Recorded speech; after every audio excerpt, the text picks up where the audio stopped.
Hi guys, Scott again, and welcome back to the channel. Now, those of you who are joining me again, thank you for sticking with it. I know it's been a while. A lot's happened. A lot has happened, both good and bad. Bad's a bit ominous, like it's not really that bad. So I had a lot of footage that I was going to put up regarding the Focus because I was working on that before starting on my 850R. So the 850R is now top of the list. It's now top of the food chain for me doing the work on it that it needs. I've listed it all before and I'll go into another video, but today is more about the Focus. And yeah, so I was changing, like I've mentioned it before, I was doing all the brakes, refreshing all the discs and pads on my Focus RS. I filmed it all, I had it ready, and then loads of it just lost the audio. I don't know, the GoPro just had a moment, so I went to trim it. I went to bring you a video of me and my endeavours doing that, both good and bad. They were probably the hardest discs and pads I've ever had to change. Not because any of it was hard, just because the car was so stubborn. The jack points aren't the nicest. That's why I've seen like many people get jack adapters.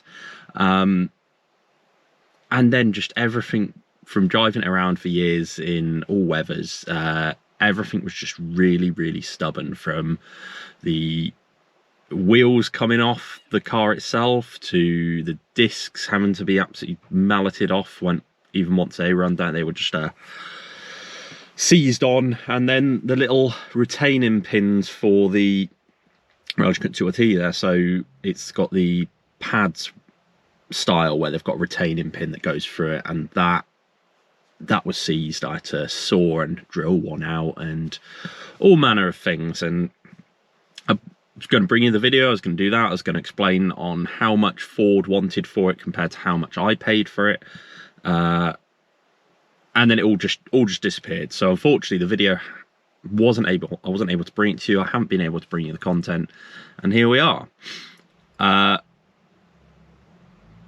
I'd love to say that's all that's happened. I think I'm getting the delivery. I think I'm getting the wheel nuts for my 850R. Complete interruption. Really hard to do this with one hand. I'm holding the camera with the other.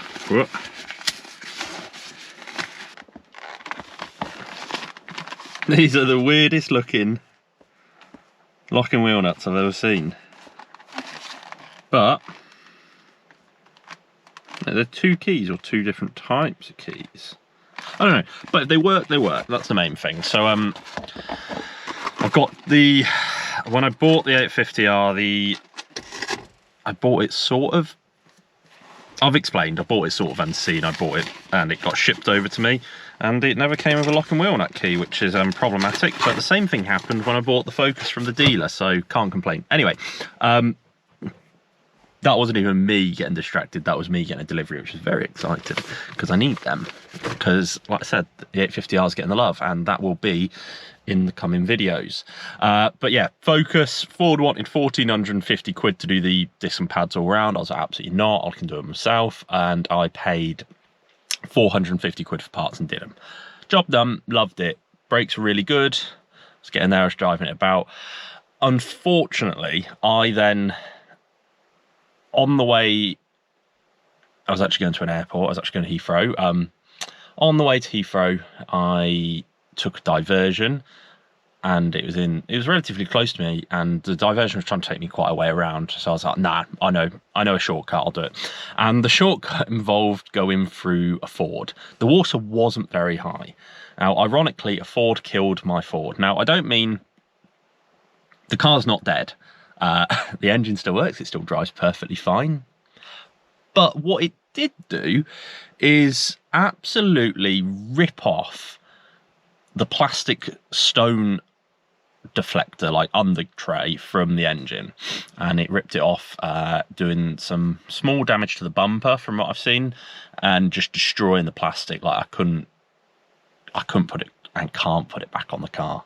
So I've had to order new plastic, which I've got inside the house, and I'll show you the size of it. So I ordered new plastic from Ford, and that was £220 for some under plastic, and it was that long, and because all I'm using at the moment is my Mini, it went from back of the car all the way to the front, pretty much to the volume controls for the stereo. So I really missed the Volvo at that point, because in the Volvo it would have just gone in the boot and maybe onto the seats, whereas it just took up the entire Mini. So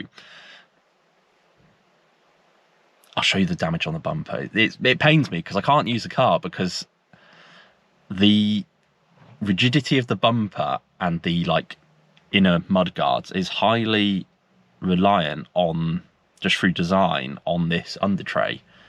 And because it's not fitted, it's all flapping about a bit. I had to drive back about 40 miles an hour, but we're home. It's sat here, and it will, unfortunately, until I get the bumper repaired. It's only two small bits. I'm going to show you. So, I don't know if you can see here. This one's obviously ripped out sideways from where it's been taken, and it's just done the plastic there, which should be able to plastic weld back together.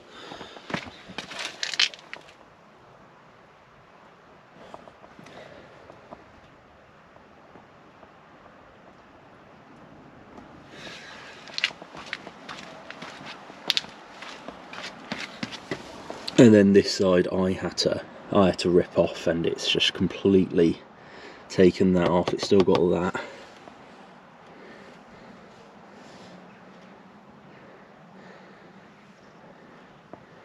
There is mounting point. As you can see, the plastic is pretty much door height. It's like, so I'm 6'2" and it's just under, I reckon that's about 5'10". I'm just barely fitting the Mini. So yeah, massive bit of plastic. Bits of the plastic should disintegrate. I'm not sure entirely on how much damage it's done regarding clips and stuff, but I feel like I'm just gonna have to give it to a body shop and let them just plastic weld and do little bits, because I've got the Volvo to do. I don't really have the time to mess about that, and I don't really like getting the focus up. So yeah, we'll get it sorted. It'll be fine, because she's going to go around the ring at some point, because my 30th birthday is fast approaching. Just over a year away. But yeah, so that's the update. That's where we are with the Focus. Sorry it's been so long. Realise the Volvo hasn't been on in a while. I haven't actually driven it in probably about 4 or 5 weeks. Mini hasn't been on, you haven't seen that at all, and yeah, just there's a lot going on and a lot doing that, but we're starting to get here. It's just, unfortunately, like most things with life, you seem to get a little bit forward, and then you get 3 steps back again. I've no one else to blame other than myself. Long story short, and the moral of the story is, when you take the bumper off, put new plastic clips back on, because I know that under tray coming off was related to when I took the bumper off to do the horns. So obviously only myself to blame. So I'll let you know, I'll update you on how much it costs and when it's fixed, and when you see the Focus back on the channel for more things. But for now, I've just got a big bit of plastic to lie about, and we'll get it done when I can. So it's all time related, because I don't know who I want to do the work. Yeah, I've got to do some research. Yeah. But for now, I'm going to stop waffling. Thank you all for watching. Don't forget, like, subscribe, and I will see you all in the next video.